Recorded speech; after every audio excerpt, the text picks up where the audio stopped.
د میدان وردګ ولایت اوسیدونکي وروستی واورې ورېدو ته زیات خوښ دي. وایي راتلونکی د اوبو له لحاظه یو غني کال دی او له ټولو هیوادوالو غوښتنه کوي چې نیالګي کینوي.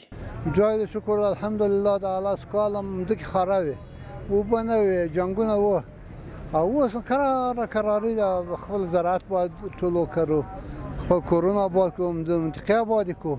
زه خپله وینې یوالې ویش مځکه نه لرم، خو الحمدلله دغو بارانو ته دغو واورو ته زه خپله ډېر خوشحاله یم.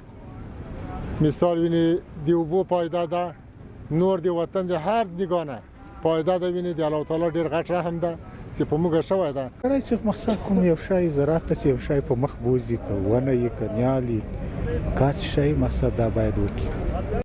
د دغه ولایت د چاپیریال ساتنې ریاست مسؤلین هم وایي میدان وردګ یو له غرنۍ او وچ اقلیم لرونکو ولایتونو څخه دی چې وروسته په کافي اندازه واورې ورېدو له امله یې د اوبو په کچه کې مثبت بدلون راغلی.